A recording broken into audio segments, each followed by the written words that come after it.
Bienvenidos y bienvenidas, mis queridos estudiantes del tercer grado, sección A. Hoy estamos nuevamente reunidos en este lugar para poder desarrollar los contenidos que tenemos programado para esta semana. Hoy pues les hablaré sobre un tema muy importante, siempre con relación a física, como lo es la primera ley de Newton. Y para ello pues yo les traje acá una estrategia de aprendizaje al cual le denomino el cartel científico. ¿Y por qué el cartel científico? Porque prácticamente nos va a dar a conocer acá algunas fórmulas sobre el proceso de velocidad, de movimiento y de una u otra manera también en distancia. Pero bueno, antes de adentrarnos a hablar sobre la primera ley de Newton, es importante que nosotros hablemos quién fue Isaac Newton. Cuando nosotros hablamos de Isaac Newton pues fue un personaje que nos da a conocer la historia, que fue prácticamente físico, matemático, también nos indica la historia que fue teólogo, y aparte de ello, pues también podemos decir que este personaje no solo fue científico, sino que también escribió 4 leyes, en las cuales pues hablaba sobre la ley gravitacional universal y estableció las bases de la mecánica clásica mediante las leyes que llevan su nombre. En este caso les decía pues las 4 leyes de Newton, y nosotros hoy pues, vamos a tener la oportunidad de ver específicamente la primera ley de Newton. Entonces, sabiendo que era un personaje científico, pues prácticamente él pues en otros descubrimientos científicos pues destaca mencionar los trabajos que llevan sobre la naturaleza, ¿verdad? Que él enfocó algo sobre lo que era la luz y la óptica. Cuando hablábamos nosotros, en este caso, de la luz y la óptica, él hace énfasis en una obra específicamente que se llama Optics. Optics, luz de la óptica. Bueno, en este caso vamos a adentrarnos entonces a hablar sobre la primera ley de Newton. Y la primera ley de Newton se llama la ley de inercia. ¿Qué es esta ley de inercia? Esta indica o postula, por lo tanto, que un cuerpo no se puede cambiar por sí solo en su estado inicial. ¿Qué indica esto? Que ya sea que está en reposo en movimiento, rectilíneo, uniforme, o a menos que sea aplicable por una fuerza o varias fuerzas que puedan hacer que tenga otro resultado. ¿Qué nos indica esto? Vamos a ver por acá el ejemplo. Veamos acá este carrito, tiene una partida, un punto de partida, de salida, una distancia en la cual va a tener y que va a recorrer. Obviamente empieza con una velocidad inicial a 0 y tiene que llegar a cierta distancia, pero prácticamente en el transcurso de esa distancia, en el recorrido de ese camino, su velocidad va a ir automáticamente aumentando y va a llegar un momento en el que la velocidad se va a quedar estable. Aquí vemos en este caso, dice, si las fuerzas que actúan sobre el movimiento son nulas o balanceadas. Por ejemplo, el movimiento pues va a estar prácticamente en reposo, la velocidad pues va a ser a 0 metros por segundo, y específicamente hay una velocidad continua o que va a estar prácticamente en reposo. ¿Qué nos indica eso? Nos indica entonces que el movimiento de la velocidad pues prácticamente debe de seguir a cierta distancia para poder llegar a un punto específico. ¿Cómo podríamos dar a conocer esta ley? Vea usted, va un vehículo a cierta velocidad, pensemos que vaya a 120 kilómetros por hora, y que lleva una velocidad estable, y que de pronto, de la nada, frena repentinamente, y el cuerpo, si no lleva, vea usted, si no lleva el cinturón de seguridad, el cuerpo, por inercia, sale del vehículo. A la hora de frenar de un solo, pues sale por inercia, el mismo golpe, el impacto hace que el cuerpo salga del mismo. Si nosotros vemos, por ejemplo, esta naranja, la vemos acá, y yo hago el intento de tirárselo, usted por inercia va a subir las manos. ¿Para qué? Para cubrirse. Pero yo no se la tiré, y yo la tengo todavía acá. Pero solo hago el intento de tirarlo, la vista ve el objeto y obviamente usted se cubre. Es parte de ello. Si nosotros también vemos otro ejemplo, para poner esta práctica en la ley de Newton, la inercia, hay una piedra en la carretera, vea usted, toda vez esa piedra no sea movida, que no tenga el contacto con otro objeto, esta va a permanecer ahí. Pero ¿qué pasaría si le pasase un carro, la llanta de un vehículo encima? Obviamente esta va a dispararse y obviamente va a cambiar el proceso. Claro, el impacto va a ser tremendo, pero cuando llegue hacia el otro punto de referencia, va a llegar a una distancia X con una velocidad determinada. Bueno, de esta manera pues nosotros vamos a conocer esta ley de Newton y pues vamos a realizar algunas actividades por el tercer grado seccional. Una vez más quiero saludarles dándoles la bienvenida a esta nueva clase, a este nuevo periodo que tenemos para seguir con los contenidos que tenemos programados dentro de nuestra planificación. Y con respecto a eso, pues hoy vamos a tocar el tema caída libre y tiro vertical. Bueno, para hablar de ello, pues primero vamos a ver qué es la caída libre. La caída libre es el movimiento de un cuerpo bajo la acción exclusiva de un campo gravitacional. Volvemos a tocar el tema de la gravedad. Y cuando hablamos nosotros de tiro vertical, pues prácticamente se trata de un movimiento rectilíneo uniforme variado, al cual también se le conoce con las siglas MRUV, que quiere decir movimiento rectilíneo uniforme vertical. Bueno, acá tenemos nosotros prácticamente un ejemplo por medio de esta estrategia de aprendizaje, al cual yo le denominé el árbol del manzano de la sabiduría. Aquí pues nos estamos dando cuenta la forma en la que pues prácticamente las manzanas caen con las hojas del árbol y estas pues vienen a una cierta velocidad. Ante una clase anterior pues vimos la gravedad y nos dimos cuenta la forma en la que los objetos caían, y recordarán el ejemplo de la naranja con el limón. Igualmente acá las manzanas caen a una velocidad y la gravedad pues va indicando prácticamente el movimiento que estas van teniendo, no importando la masa que estas tengan, o sea el tamaño específicamente.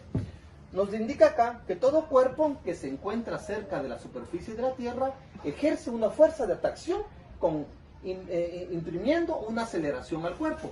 Veíamos que la gravedad pues se representa por la letra G y veíamos anteriormente que tiene 9.8 metros por segundo al cuadrado. También recordarán que tiene 980 centímetros por segundo al cuadrado, y si veíamos en pies tenía 32.2 pies por cuadrado. Bueno, vamos a hacer por acá un ejemplo. Voy a sacar acá mi documento de apoyo y les voy a representar acá un ejemplo de cómo podríamos nosotros tener la caída libre. Imagínese usted que estamos prácticamente acá en un edificio. Fíjense que este es un edificio prácticamente, y tenemos por acá a un personaje que se encuentra en el tercer piso. Y este personaje, pues prácticamente acá vamos a denominarle velocidad inicial. En esta velocidad inicial, el individuo pues tiene un objeto que lo deja caer. Y automáticamente a esta parte donde el objeto cae le llamaremos velocidad final. Automáticamente acá vamos nosotros a saber que va a haber un tiempo. El tiempo que va a recorrer el objeto en caer desde el tercer piso hasta la parte final. También podemos decir en este caso que a esta parte nosotros le denominamos, si queremos decirle así, velocidad inicial va a ser igual a 0. Porque no sabemos específicamente, acá es el punto de partida que se tiene. De igual forma sabemos que, ya tenemos acá, que la gravedad es igual a 9.8 metros por segundo al cuadrado. ¿Qué nos indica con eso? Nos indica automáticamente que al llegar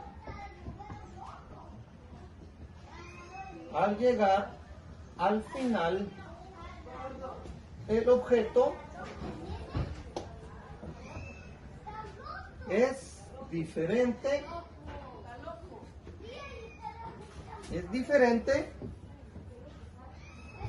a 0. Obviamente empezó como inicial a 0, pero aquí su velocidad va a ser diferente totalmente en esta parte. ¿Qué nos indica acá? Nos indica que va a haber un tiempo estipulado en el que de una u otra manera nosotros pues podemos tener el proceso, ¿verdad? Ahora bien, si queremos hablar, esto es con relación a caída libre. Ahora vamos a hacer un ejemplo relacionado con tiro vertical, o sea, de abajo hacia arriba. Vemos acá al mismo personaje y agarra un objeto hacia arriba. Nos damos cuenta que aquí va a haber una velocidad final y aquí también va a haber una velocidad inicial. Solo que es en ese proceso, ¿verdad?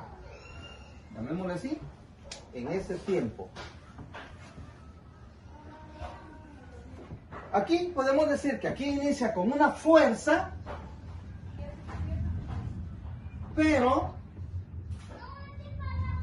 su velocidad disminuye. ¿Qué indica eso? Si yo vengo y en este momento agarro este marcador, ¿verdad? Tomo el marcador y prácticamente lo tiro, va con una gran fuerza, pero a la hora de llegar al punto final, este va a tener una desviación o va a tener una medida menos a la velocidad con la que se inició. Bueno, compañeros, de esta manera pues vamos a conocer el tema caída libre y tiro vertical con los ejemplos que podemos tener acá de esta manera. Muchas gracias, les agradezco bastante y vamos a sacar nuestro cuaderno para realizar nuestros ejercicios. Bienvenidos, muy buena tarde mis queridos estudiantes, gusto de saludarles una vez más. Se les saludan deseándoles que se encuentren bien. Hoy vamos a compartir otro tema muy importante de ciencias naturales en el área de física fundamental y vamos a tocar un tema de la física como lo es la aceleración gravitacional en la superficie de la Tierra. Y esta vez pues me hago acompañar de una estrategia de aprendizaje que le denomino la ruleta gravitacional. Bueno, pero antes de adentrarnos a esto vamos a hablar nosotros qué es la aceleración gravitacional en la Tierra. Este pues es un vector unitario, es decir, de módulo 1. ¿Por qué de módulo 1? Porque es prácticamente de gravedad de lo que vamos a hablar, que está dirigido en su sentido negativo hacia el centro del planeta, valor que se ha definido, perdón, como el correspondiente de la gravedad por gravedad estándar. También nos damos cuenta que la gravedad de la Tierra se dota por la inicial G, que es la aceleración neta que se imparte a los objetos debido al efecto combinado de la gravedad, y esta va a ser distribuida por la masa dentro de la Tierra. ¿Qué indica eso? Indica que es de una fuera centrífuga, o sea, de adentro hacia afuera, ¿va? Y en la rotación de la Tierra.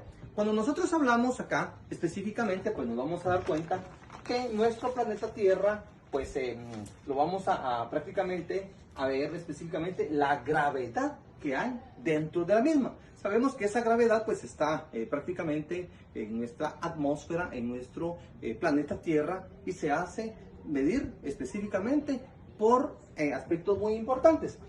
Les doy a conocer que la gravedad en la Tierra varía según la altura. Y démonos cuenta, muchas veces nosotros cuando vamos de viaje, por ejemplo, o escalamos un volcán, usted empieza a sentir a cierta altura del volcán que se sofoca, empieza a sentir que se queda sin oxígeno.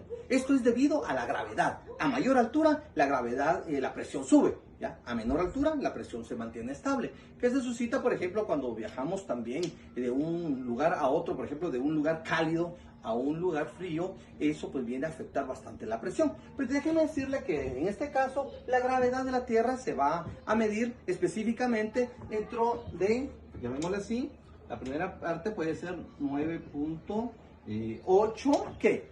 Metros por segundo al cuadrado, ¿ya? Metros por segundo al cuadrado.